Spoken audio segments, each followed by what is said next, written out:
I wandered through life for a long time without even knowing what my mission was. It was there, but I had never thought about it. And suddenly I realized that what we are doing, and I talk to we in applied human sciences, and I'm speaking for myself, but this is what I think it is to simply create happiness. Mm. And so what we do as our major goal, and this goes back to Aristotle, who I can't quote directly, but said that the major purpose of life is to create happiness. So my mission is to create happiness for myself, for my family, for my students, for anybody who I touch.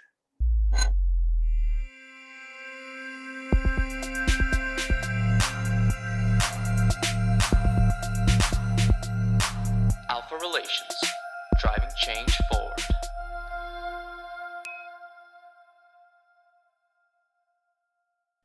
Hey, welcome back to the next episode of ALFA Relations. We have a very special guest in-house, well, virtually in-house with us today. We have Mr. Randy Swedburg, former professor at Concordia University from the Applied Human Sciences Department, but also, and correct me if I'm wrong, Randy, but you were our first chair of the department. Is that correct? First chair of Applied Human Sciences. That's right. Yes. That's right. Well, Randy, welcome to ALFA Relations. Let's give it up for the man. Let's go. Yes, welcome. Randy, thank you for joining us today. It's a beautiful day. You know, it's even better. Like, you're with us. You're all smiles. You're feeling comfortable, and that just makes my day already. And we haven't even started this. So what we like to do at the beginning of all of our interviews is just the groundwork to give you the next couple minutes just to tell us about who Randy Swedburg is. So where are you coming from?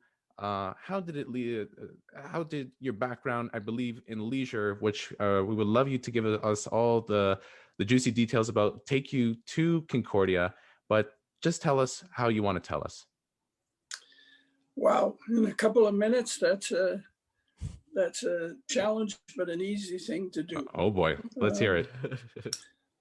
I have been a professor since the late 60s. Wow. And yeah, wow. When you say that, you think, oh, and I've been learning along the way many different things. I've been a teacher, a coach, a administrator within the university, and was a part of starting what it is known as Elderhostel Canada. So dealing with older adults long before I was considered to be an older adult.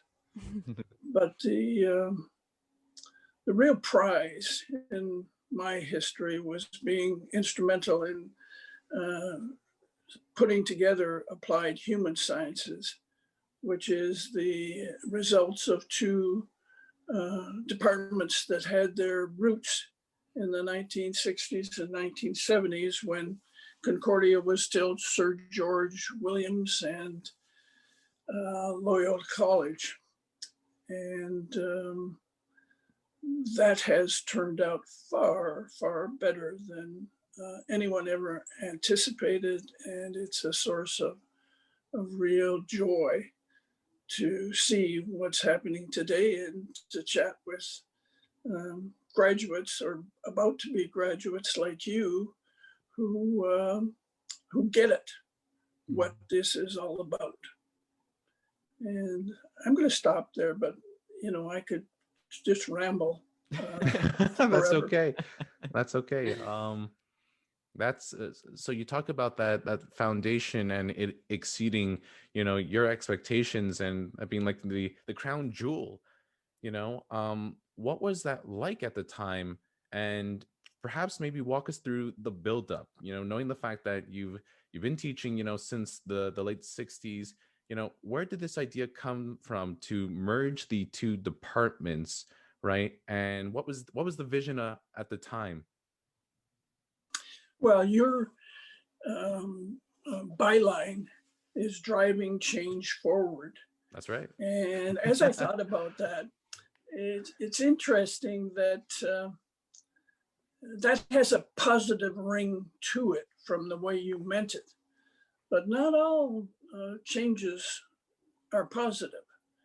And the creation of applied human sciences came from a negative, which was the government of Quebec cut back university funding in the middle 1990s, extreme cutbacks, which caused all universities to hunt for ways of how are we going to do this to survive.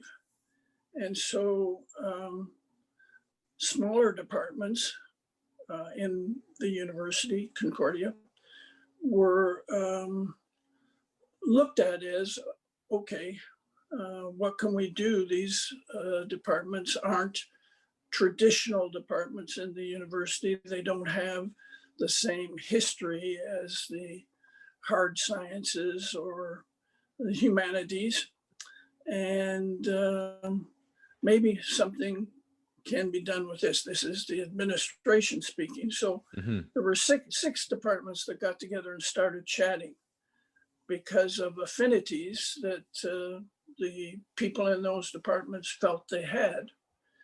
And we were among those two departments at the time, applied social sciences and what was known as leisure studies. Those were the two of the six. And we met and talked and chatted for a long time and came up with some things that we had in common. But as the chats went on, four of the other departments decided that they didn't quite fit with what was being discussed. But leisure studies and applied social sciences had a great fit because we were applied, which is the key word in the name of the department, right? And had the same interest, in which was making life better for human beings. So we pulled it together, and we didn't know how it was going to go, but at the time we had a dean who was just beginning his term, and he was a visionary, and he looked at the statistics and said, wow, these two small departments are attracting excellent students, and we're not able to admit those students because they're so small. So we were asked, if we support you, will you admit more students? And of course, universities are funded by the government based upon the number of students. So we attracted excellent students and more of them, and that funding allowed us to grow and do new and different things and become, excuse me, what you see today. Wow. That's crazy. You are in human relations, and what you're doing here talks about human relations. Listening to a few of your previous podcasts, they're focused on that, but the department is broader than that. And so, as you mentioned in your introduction, my background was in the study of leisure, which is not much different than the study of human relations, because after all, people at leisure are creating opportunities to socially relate to one another in an atmosphere where they're free. And that's, one of the things about leisure or leisure is that there's the freedom to be. So there's a lot more about how applied human sciences grew. If you understand the university, teaching, research, and service are the three cornerstones of what universities do. And academic freedom, which at this point in time in our culture is being tested and questioned, is the cornerstone. So that researching people is a fascinating thing, fascinating area, because it's ever changing. And I would say that what's happening in applied human sciences and in the research going on with how people behave and interact is one of the most important things in our society. We're being overwhelmed with technology. Right now, we're meeting virtually, which has become the way things go. So the human side of it is being tested. So your driving change forward is needs to take a little side trip to look at, okay, what's happening to us because of technology driving change forward, and what's happening to human beings. Where is the interaction? And that's not going to change. One thing that's not going to change because of technology is human beings' need for relationships. And so there's a big challenge for our field that's at the forefront of society right now, in my opinion. That was great. I love what you did just there, tying that all together. And I agree with you, Randy. I agree, seeing how technology and regarding human interaction is it is the challenge of our time. Yes, we progress. Each day something new happens, and we've been 1 year into this pandemic, a little over that now. And to be completely honest, I don't think this podcast we have here would have gotten started because of the confines of the situation, and it all blossomed with the tech. Here we are, we're using Zoom. Something else didn't work before, and we're thinking, oh, how are we gonna manifest our interaction? And then we find our alternatives. But I think it's because we still have that need, I remember getting off the phone with you just now, and to be completely honest, Alex and Luca were just like, oh no, don't tell us he canceled the interview and we can't do it now because of the difficulties. And I said, no, we're finding a new means here, in order to have our conversation, in order to find that way forward. And I think that is the fun, that is the challenge, and that is ultimately that's learning, right? Yeah, absolutely. Yeah, absolutely. My research area included lifelong learning, and I'm well into my older adulthood, and I'm learning every day. And right now, this is a learning experience for me because I have never been on a podcast before. First time for everything. Yes, and on your website, you talk about first-time podcast, not going to be good. so I'm hoping that's not the truth. But as I read that, I was thinking, I gave a keynote speech to a group of shareholders for a major corporation here in Montreal one time. And as I was waiting for things to begin, people were milling around and I was with them, and nobody knew who I was and I didn't know who they were. One of the people near me said, "Hi." He said, "Do you know who this guy is?" And he says, "I sure hope he's good." So I looked at him and I didn't tell him that I was this guy. But this morning I'm this guy, and I sure hope this is good. So far, it's great, Randy. I already know. I already know. So our cornerstones in applied human sciences are psychology and sociology. Psychology, the study of people, behavior, and sociology, the study of the way people behave in groups. What's really different about applied human sciences is that first word, applied, because we take what we know, what we understand about human behavior, and try to apply it to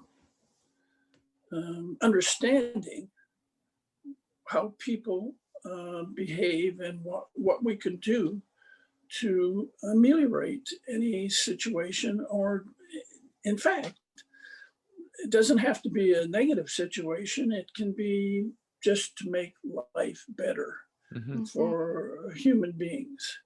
And change, I keep going back to change because that's your thing. Change, as we observe it, recent elections, and I don't know how many to go back now, the people who are not in power have been saying, we want to be elected so we can make changes. Well, if that's just making change for the sake of making change is not a good goal. It has to be something that has meaning and purpose, and there's a reason why we're trying to do this. I agree. I did have a thought also. Go for it. About my personal mission. Oh, and, okay. All right. We know what you're talking about here in terms of the idea. Yeah. Okay. Yeah. So I wandered through life for a long time without even knowing what my mission was. It was there, but I had never thought about it. And suddenly I realized that what we are doing, and I talk to we in applied human sciences, and I'm speaking for myself, but this is what I think it is to simply create happiness. And so what we do as our major goal, and this goes back to Aristotle, who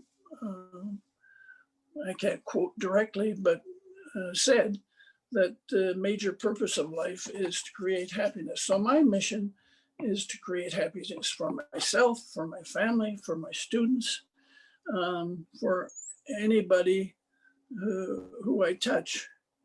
And I've said it several times that after all these years of teaching and administering, it comes down to some simple truths, that if you want to create happiness, you have to be optimistic, you have to be positive, you have to be enthusiastic, you have to be understanding and kind. If you can help people to do those things or be that yourself, then you're going to be successful. I'm talking. I said I want to answer your question, so I have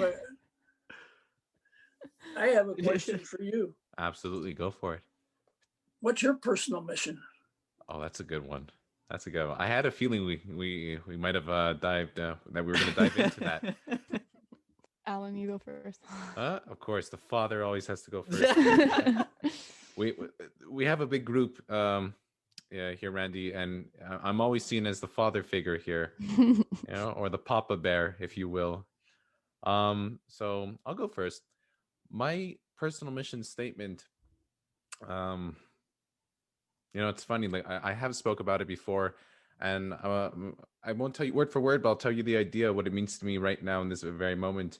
It's for myself to persevere, and through any situation, any hardship, any conflict, not for the sake of wanting to get over it, but for the sake of knowing that there's a learning that comes out of it, and that learning, all right, can be transferred later down the road, not only to myself, but all those around me, who I love, who I'm friends with, and people within my own community that I can share, that experience with, that knowledge. So and that translates, into my future work, in my previous job postings, as well as, the friends that I have here, my classmates, my relationships, as well as within my own household. So it's universal. And that's the reason why I came up with it, to have something that crosses over in every different aspect of life. So I practice that day in and day out as best as possible. It's as you already know, it's a goal that you keep pushing towards, and you keep refining as you go along, right? It's infinite, which that's what I love about it. It never stops. I don't believe that a personal mission statement should stop. Yeah, it's continuous like that. So that's what mine is. I would say after what 2.5 years, 2.5 years of practicing it, I've refined it maybe 5 or 6 times, and it continues to do so, but I'm still sticking with it, and each time I look back, I can see the progress that's been made, and I know, like, that's what's right for me right there, and it feels right on top of that. I love that, Alan. Thank you. Thank you. Thank you. You want me to go next? Yeah, go. All right. Mine was something along the lines of like to live life to the fullest and to go above and beyond my 100% in everything I do. And I think the big thing behind that was just to pretty much not ever look back and have any regrets in life, and just fully, if it feels right, if it's something I want, to go after it 100%. And whether it works out or not, at least I know at the end that I gave it my all. I tried to go for that happiness, at the end of the day, and I tried to go for what I want. And that's just something I think I've practiced, even I think before I even got to put it into words, when we learned about mission statement with Ron Thiessen a few semesters ago. But I think it was just something that sort of ever since I wrote that, it's just something I really stuck with, and just something I try to live by every day and give it my all. That's Thank you. Mine was to find fulfillment and happiness in both my personal and professional endeavors. And much like Alan and Luca have been saying, the thought behind my mission statement was that if something isn't going to help me move forward to reach my goals, or if it's not something that is going to make me happy doing, that I don't have to do it. Saying no is okay. And yeah, just like Luca, I don't want to have any regrets in the things that I do. So if it makes me happy and it makes me move towards my goals, then I know that that's something that I'm going to be happy and wanting to do. Nice. That is fantastic. Thank you. You are so far ahead. I asked that thinking, okay, what would have I answered when I was your age? I would have had absolutely no idea. So you are light years ahead of where I was. And I've had a marvelous, wonderful life and stumbled through, but you already have that vision. And it's not that much different than mine when I listen to you. But you have had the luxury of having someone in a class who has forced you, if that's the word, encouraged you, challenged you to look inward. Yeah. Really, too much of what universities do is study outward. Things that are going on rather than outside, rather than things that are going on inside of us. And when you asked about how applied human sciences got started, I am thinking, or I'm reminded, or right now, listening to you, that I said two of us had things that were in common. And one of the things, well, the major thing that was in common is we were studying ourselves. And our teaching was interactive and involved students. It was really interesting when we were talking about how we teach. We were on two different campuses, applied social science on Sir George and leisure studies on Loyola, but we were the only departments in the whole university that had open space classrooms where you could move the furniture and have different configurations. All the other classes were rows and rows of chairs and tables where students came in, sat facing the professor, and the professor lectured to them. And my definition at that time of a lecture was the transference of what's on the professor's notes page to what's on the student's note page without anything going on in the minds of either. So don't take that serious. So, but I mean, in our two departments, we did not lecture 100% of the time. It was more than knowledge. So what we realized was that we were changing people in more ways than just knowledge.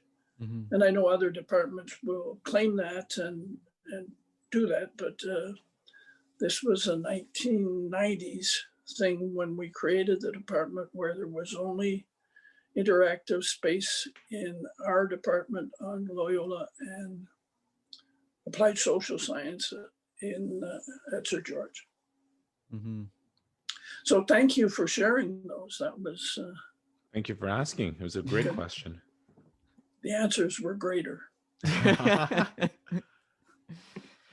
I totally agree with it all. Like, I think, especially like these last 3.5 years, I think this department, I always say this is the greatest department and greatest program you could go into, just because of the fact that it really changed my life.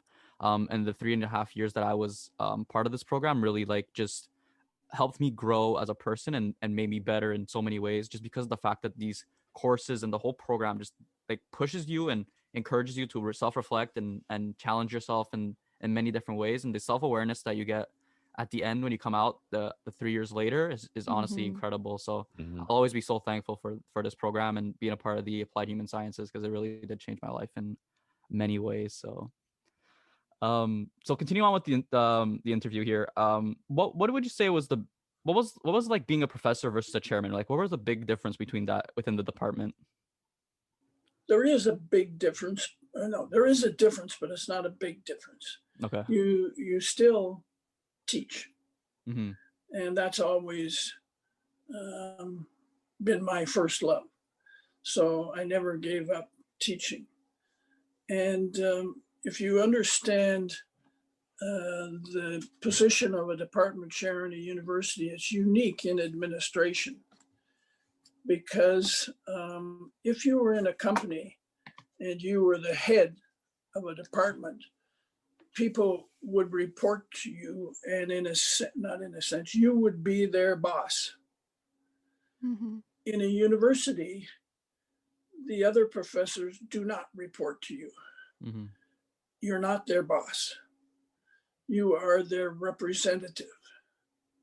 And so it's the best of all worlds, because when you're moving forward within the university and trying to represent the department, you represent all of the professors, not just yourself, not just some of them.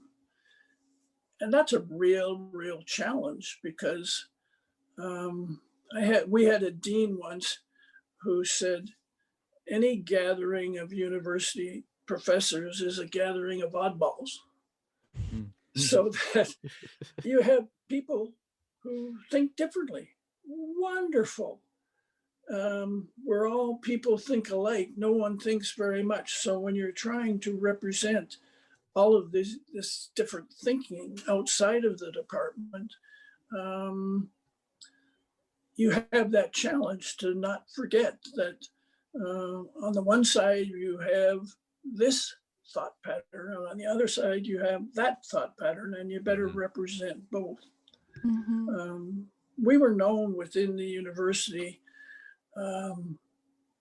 as the touchy-feely department, you know, We're still known as Yeah. that. still known.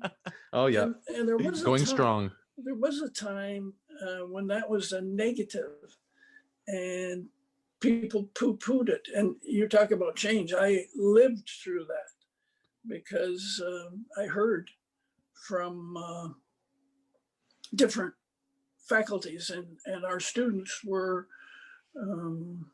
laughed at in other departments, in other classes, in some cases. I'm not talking about this being massive, but I have lots of stories of incidents where our fantastic students blew people away by being the best students in a class, which was not an applied human sciences class.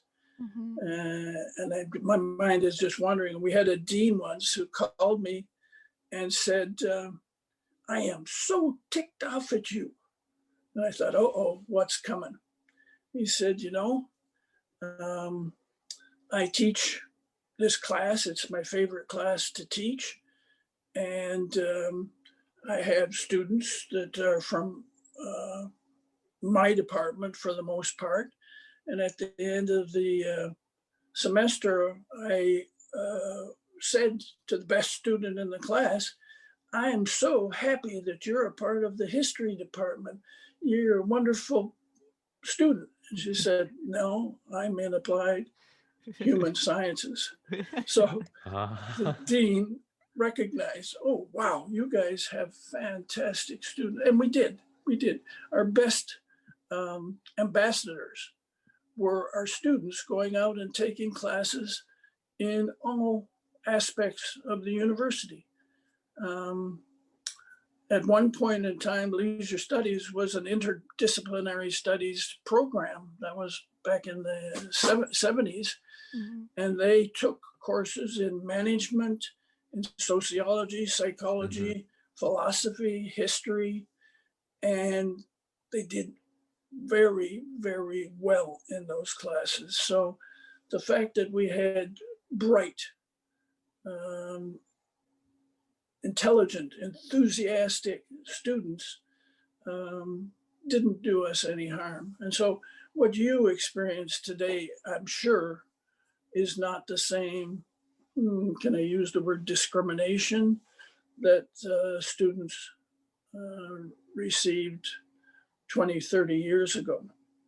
And we continue to attract fantastic students. Now, I had a point when I started this, and I got sidetracked. No worries. So I'm sorry. No, it's all good. It's okay.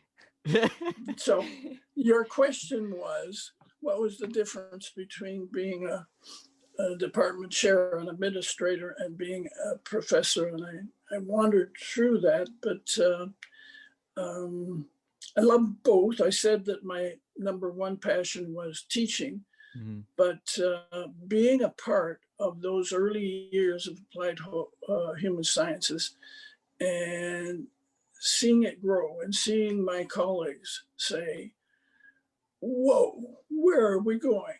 When we created applied human sciences, there were 11 faculty members in the department. Now, that's not true. There were 11 tenure track full-time faculty members and a multitude of part-time faculty. And the part-time faculty are a very, very important part because they bring a different element to the department with their outside the university interests and experiences. But we were 11 full-time faculty, which has a cost factor to it, of course. By the time I finished as chair, we were 23 full-time faculty, and our student population had grown, had doubled. And so our resources had doubled. So we were able to give the same quality attention to interacting with students as we were as smaller departments, but now we were one of the bigger kids on the block without suffering from being a bigger kid. How about that? Yeah, and we got our own space as a result. The whole space now is all interactive space with breakout rooms. And I heard on one of your previous podcasts, you kidding about sitting in a circle. You better believe that's the way to learn. That depicts that we're all equal in this learning process. I mean, it's not one person up there in a special position. Everybody has a lot to offer. And the only difference between you and me is that I've studied longer than you and stumbled more often than you have, but you'll get to those stumbles. So that's a long answer to a short question. It's a great answer, though. It's okay. Yeah. So I actually, you mentioned in your introduction that you've done a lot of things. So you've been a professor, you've been a chair of the department, you've mentioned coaching, and you also mentioned the Elderhostel Canada, which is something that we've kind of looked at a little bit, but we would love for you to share more about that. Okay. This starts back in the early 80s. One of the professors in our department, Ross Seaman, who was an older adult at the time,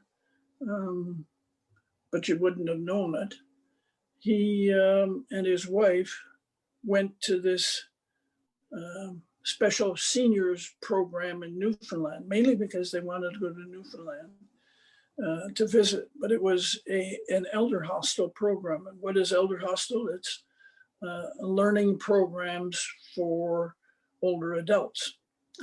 It began by a professor who was backpacking in Europe and seeing how this is a professor in the United States, seeing how the youth hostels worked there and how he was using those to travel. When he returned, he said, "We've got all these residences on our campus empty. And in the summertime, and we've got a bunch of professors who don't teach in the summertime because summer semester is basically very small."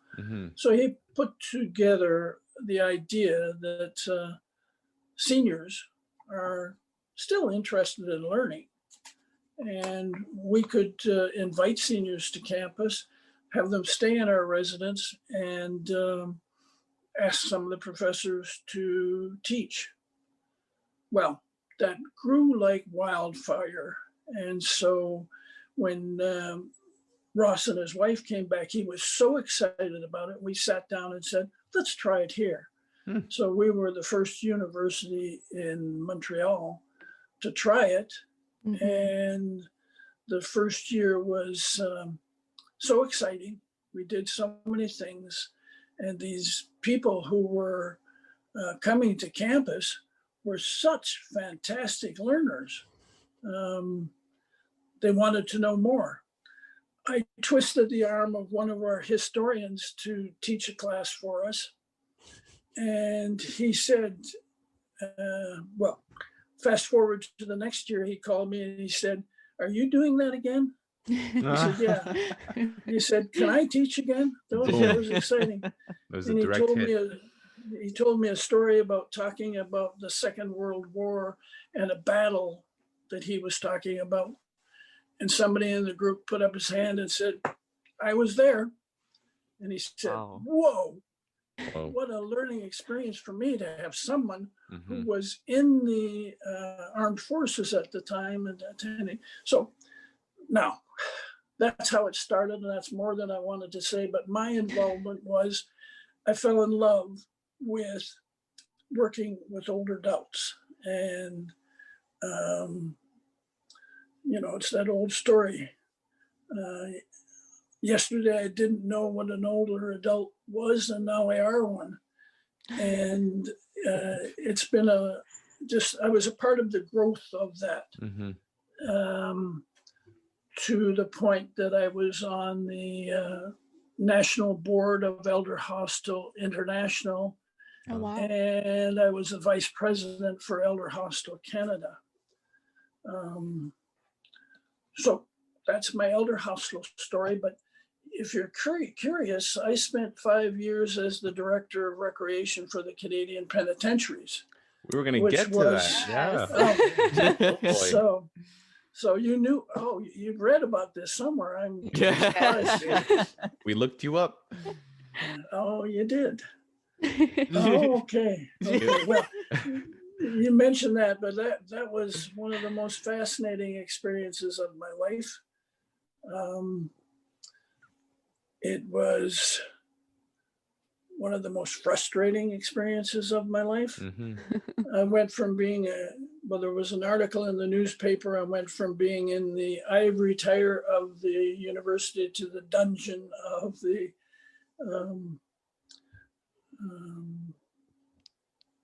dungeon of our society. I went from being a professor to be working with inmates. And working with inmates was fascinating. And that's where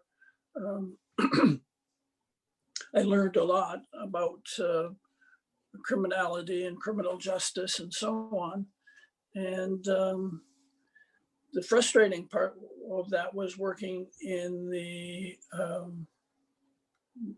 as a functionaire, as a civil servant, because the massive federal government system, it's really hard to achieve anything because there's so many roadblocks and so many things to stop you. But I started with the people working in the field, the leisure education program, because in the research that I was doing, found that the majority of inmates got in trouble doing something when they were leisuring, just for fun out there. Or a lot of the people were in there for drug abuse, and which is recreational drugs. I mean, why do people do that?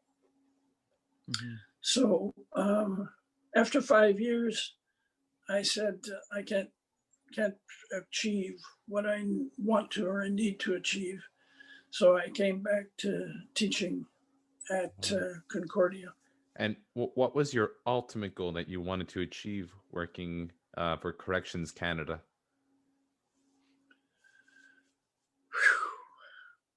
I wish I had a good answer for that. I was teaching at Concordia at the time when they contacted me to, would you like to interview for this position? And I looked at the letter and said, this is crazy. Why the hell would I want to take a job like that? But I said to my wife, I'm going to go for the interview just for fun. And I know you're talking about how to present yourself in an interview. I studied very, very hard the criminal justice system in Canada, the Solicitor General's office, how Corrections Canada worked. And so I knew a lot about that organization going in. And I had a lot of questions as to how this was going to work. And so they had a very large group of interviewers from, not just from Corrections Canada, but from Recreation Canada and from Fitness Canada and all these different bodies within the Canadian government. And so the person conducting the interview asked me a question to begin with. do you have any questions? And so I unloaded all these questions, and after an hour or more, they had only been answering my questions. Oh my God. Then the person who was in charge of it said to the people there, anybody have any questions for him? Not a question. Look at that. So I Wow. left. I came home and I was laughing. I said, this is crazy. It was fascinating to hear what their goals are. When they answered my questions, I found out what their goals were. And so my goal was so I said to my wife that that was crazy. It was fun, but they're never gonna look at me. I'm not cut from the corrections cloth. So a week later, I got the offer, and oh man, I struggled. Why did it? My goal was to go in there to make change, to change what was a recreation program for inmates, which was put them out there and let them let the steam off so that they're not going to cause any problem. And play a hockey game that's the roughest hockey game you're ever going to, floor hockey game you're ever going to see in your life. You know, just no purpose to it other than occupying time. And after all, in a penitentiary, time is of the essence. That's what they're doing, is time. And so I went in with the idea of, okay, and I guess I did make some changes. The hiring pattern of people who would be working there went from being guards, good people, but no professional background in recreation, establishing a leisure studies program, establishing a format as to what we were trying to accomplish. But it was like banging your head against the wall to try to get something done. A frustration. Yeah. Yeah. And I think change is slow in organizations. If there was a incident in a penitentiary, it went to lockdown, and anything to do with recreation, leisure behavior, it was cut off immediately. You know, so it's kind of like you have to fall back, like going back to square one. I can imagine. Yes. Yeah. You get one step forward and two steps back, Right. The opposite, you know, so. And there's a security need in penitentiaries, absolutely, and security rules. And so anybody working in this area was secondary. You know, what you're doing is the most important thing, is it secure? And I don't know where it is now. That was quite a while ago in my life, but my frustration coming out of there was relieved in coming back to a university where people were interested in moving forward. So, wow, it was tough, but a great experience, and some great people working within that system. They have a tough time what they're doing. I imagine so. That's big. This is just out of my own curiosity. You're probably the second or maybe the third person I've ever met to have worked in a penitentiary, or in this case for Corrections Canada. Did you ever have, like, were you ever frightened, you know, in the environment, especially from the onset? And how did your feelings, you know, working in a penitentiary evolve over time? That's really a great question, because I try. my very first introduction to penitentiaries, the person who had chaired the interview called me up, hadn't started officially yet, but said, I'm going out to visit the maximum security penitentiary north of Montreal. Oh, wow. I want you to come along. I wanted to introduce you to the people working in the recreation department, to the director, and just see what it's like. So, okay, that's great. And I'm completely oblivious. It's a penitentiary, okay. They're people. So we drive up, and within 2 kilometers of the penitentiary, it's completely open fields. There's not a thing in sight. So there's a visual perimeter to it. And there's a road leading in, and we get stopped by a security officer who gets out of the car with his gun pulled and says, okay, what's your purpose here? And the directors told him, this is the director of the department I was going to be with in Ottawa. Mm-hmm. And so he showed his badge and said, I didn't have a badge yet. And they looked me over. And so, okay, I'm thinking, this is interesting. We pull up to the parking area, and I see a guard standing in a tower with a machine gun, looking down to see what we're doing. I see the double fencing with the slash wire around it, slash wire, razor wire. And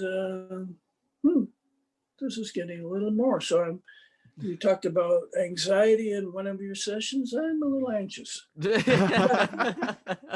but I'm still pretty good. So we go up to the gate, and one gate slides open, huge fence gate that's 12 feet high, and you go in, it closes behind you, and then the other gate on the other side of the fencing opens, and you go in, and then you go to a little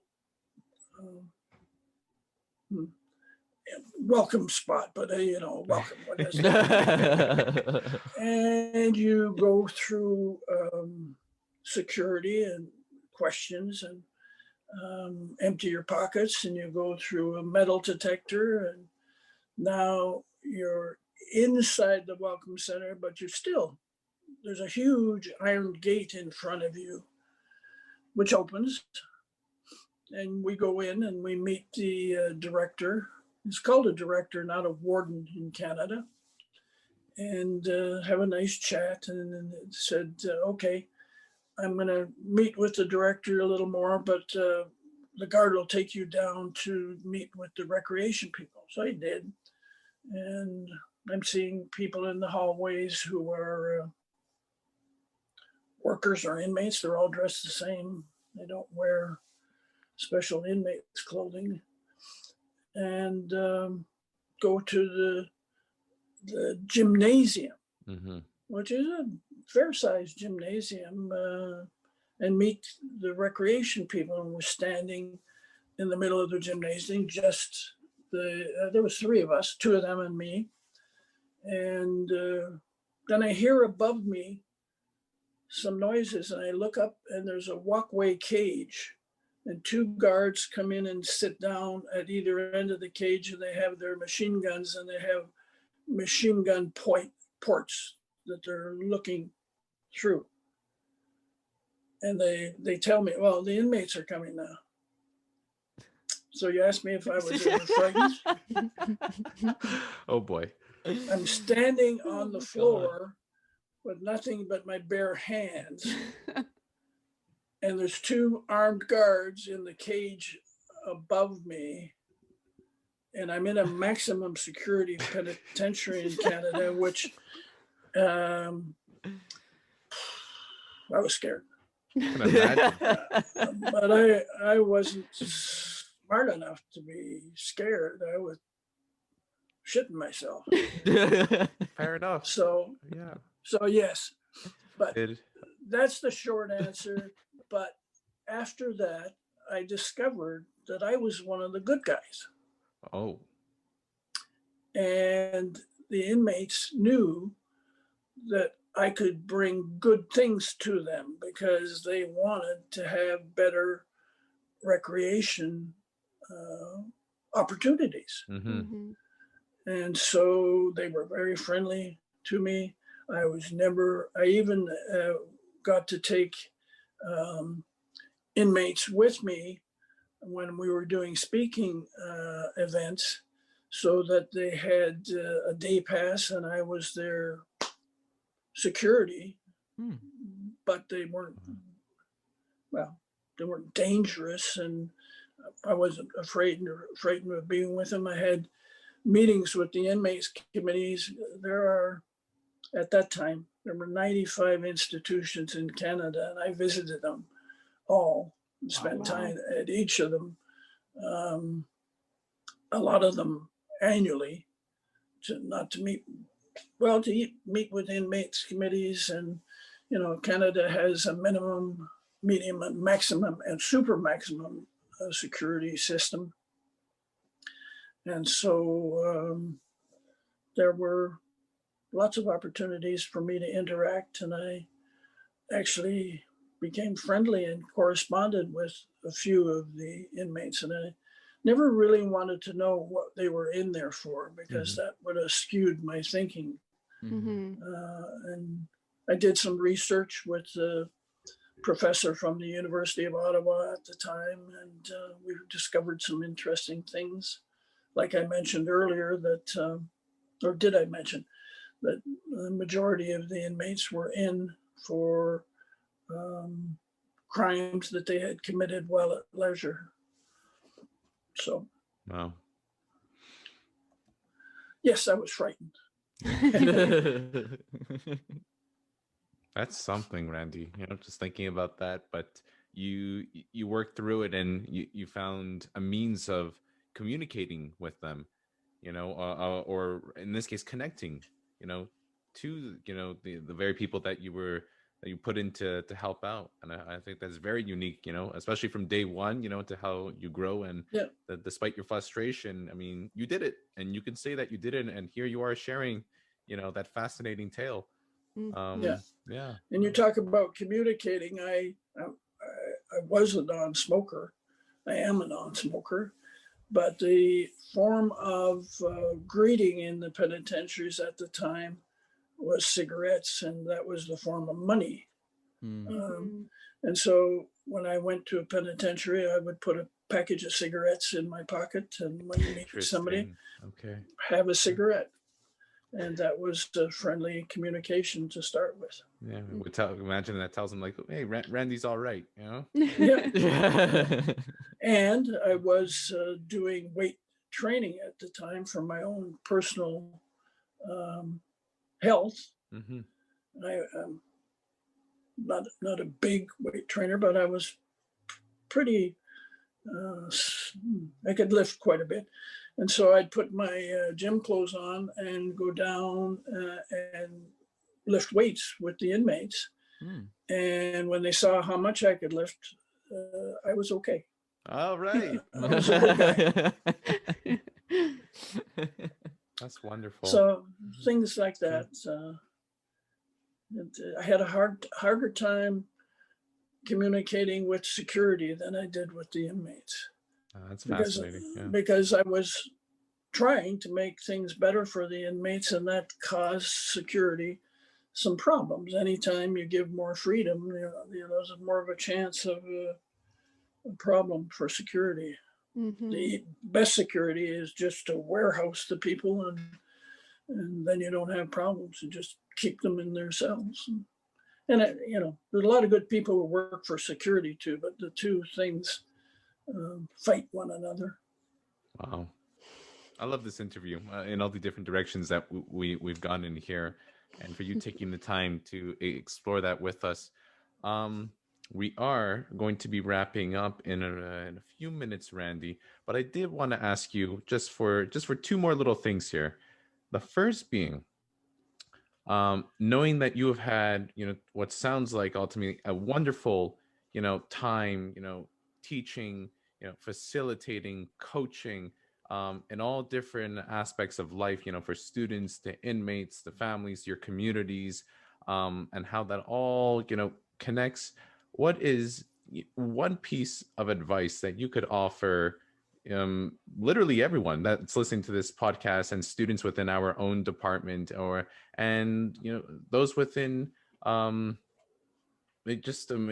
any demographic, like whether they are in their elderly years, or they're in their 20s like us? One thing that is just universal to you that you would like to share? Yeah, that's interesting. I'm not sure I've ever been asked that question, but I think listen. Listen. And I don't mean hear. So many times when you're in a conversation, you're thinking about how you're going to respond to the person. And so you're really not listening. You're getting prepared either to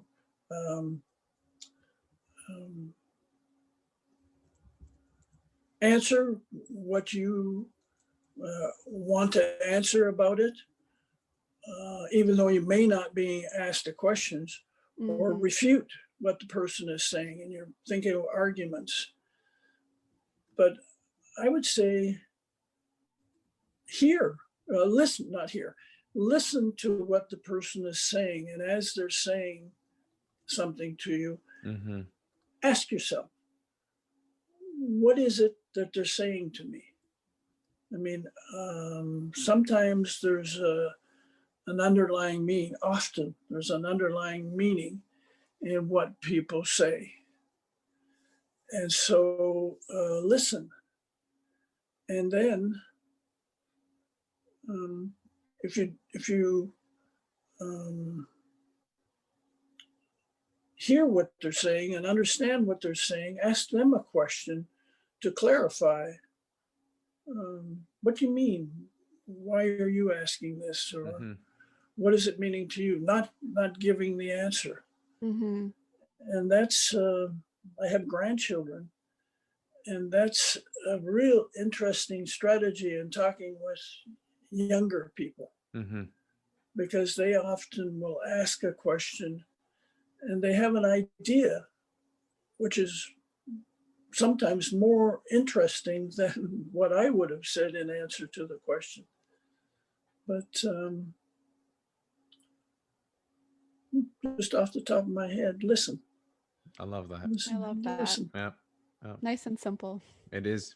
It's key. But yeah, many of us mess it up, all the time. And I think that is the challenge of life, but a healthy challenge at that. And I'll be very honest, I've messed it up many, many times, thinking I knew better than what I was hearing and not listening. And there's some advantage with getting older. You do get a little wiser, rather than a good answer as a professor is, I don't know. And too often people expect the professor to know. Even if you ask me a question about leisure right now, there are many, many things that I might say, I don't know. I don't know the answer to this. I have said I haven't taught for 3 years now, but in my last years of teaching, I have said to the students I was teaching, well, I'll give you a little background. A first-year student learns the definition of leisure and learns all the different people who have defined it over the years. So that's standard. That was standard when I was studying. That's standard today. but I revealed to my students that I had been studying leisure for 40 years before I understood what it meant, what it is. And I'll give you an inside track that you don't have to wait 40 years. Leisure is a verb. If you use it as a verb, then you'll understand much better what it is. It's not an adjective. Well, it is an adjective, but it's used as an adjective. It's an adverb. It's used as an adverb. It's a noun, and it's most often used as a noun. Mm-hmm. My leisure is hockey. Mm-hmm. That's meaningless. If I said, when I play hockey, I leisure, aha, now I see you're getting that thoughtful look on your face. So anyhow, I was thrilled with reading students' papers in the last 10 years of my career teaching, of reading how they used leisure as a verb. I like that. And I think I influenced my colleagues also. Well, I'm gonna be honest. I think you influenced me too, because I think one of our first correspondence, you said, "Oh, hi, Alan. Sorry for not seeing your email. I was out leisuring." All right? And I said, "Oh, okay, all right." Like I like how you applied it, and to what that means. Like, I mean, that can mean everything and anything. What Randy Swedburg is doing in his life, but I think there's a great essence to that at the end of the day, right? And how that's its interpretation, right? And I could only imagine, like having you just said that you've had, especially the last 10 years, of having students take a look, or having them explain to you what their interpretation of that is. And with your 40 years of experience regarding leisure, it's just, there's not one size fits all. There are many sizes. And I think that's the beauty there. Yes. And I am leisuring right now. Hey, well put. So put that into your thoughts and recognize that it's not playing hockey or playing cards or painting. It is how I am experiencing this. And it's been a great leisure experience for me. That's great to hear, Randy. Happy to hear. Very, very happy. Yeah. All right, so we're gonna wrap it up. Randy, as you have listened to a few or several episodes of our podcast now, from what it sounds like, we have our little tagline that we love our guests, to say at the end. If you would do us the honors, you know what it is, I believe. I think I've already mentioned it. You did. You did. Driving change forward. That's right. Yes. You got it, Randy. You got it. Yeah. And you were So a part of that process today. Keep driving. Thank you. We will. Likewise. Thank you. All right, Randy. Thank you. So have a great day. Luca, take it too. away.